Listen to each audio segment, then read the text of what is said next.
আমাদের বিচার ব্যবস্থা খুবই ভঙ্গুর পর্যায়ে। বিচার ব্যবস্থা সুসংহত করা হয় নাই বলে কিন্তু আজকে এই অবস্থা। মাগরিবের নামাজ কাকরাইল মসজিদে পড়লাম, পরে ইনকিলাব মঞ্চের স্ট্যাটাস দেখলাম, জাবের এখানে যমুনের সামনে অবস্থান নিয়েছে।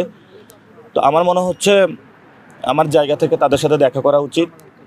আমি তাদের সাথে দেখা করেছি এবং ওনারা একটা টাইম ফ্রেম দিয়েছেন যে এই বিষয়ে সরকার অ্যাড্রেস করা উচিত। তবে যে কজটা এটা যাতে না হারায়, শহীদ ওসমান হাদি ভাইয়ের হত্যার বিচার এই পর্যন্ত বিচার নিয়ে স্পষ্ট কোনো বার্তা সরকার থেকে আসে নাই। আমরা মনে করি যে সরকার থেকে স্পষ্ট বার্তা আসবে এবং যেহেতু আমার এখানে আমি ইলেকশন করতেছি কনস্টিটিউয়েন্সিতে, সেখানে যে কোনো ন্যায্য দাবির এবং যারা করে তাদের কাছে আবার যাওয়া উচিত। সেই জায়গা থেকে আমার দায়িত্ববোধ থেকে এখানে আমি এসেছি।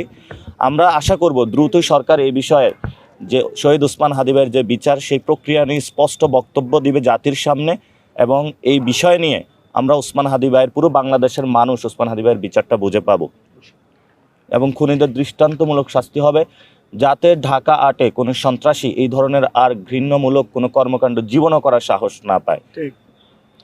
জি ভাই, অন্তর্বর্তীকালীন সরকার যদি এই হত্যাকাণ্ডের তদন্ত সুষ্ঠুভাবে না করতে পারে, নির্বাচিত সরকার কি পারবে? আপনার কি মনে হয়? এটা কোনো সরকার না, এটা হলো বিচার ব্যবস্থার উপরে। আমাদের বিচার ব্যবস্থা খুবই ভঙ্গুর পর্যায়ে।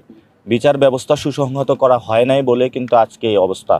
সেই জায়গা থেকে আমরা মনে করি এই বিচার বিভাগ দ্রুত গতিতে এই বিষয়ে রায় দেওয়া উচিত এবং যারা সুনির্দিষ্ট আছে গোয়েন্দা সংস্থা সে বিষয়ে অ্যাকশন নেওয়া উচিত। বাংলাদেশে অনেক ঘটনা ঘটে, মুসাব্বিরা হত্যাকাণ্ডে শুটারকে পাওয়া গেছে, ওসমান হাদিকে কারা খুন করেছে সে বিষয়ে এখনও কেন সরকার সুস্পষ্ট বক্তব্য নেয়? সরকারের এই বিষয়ে মুখ খোলা উচিত।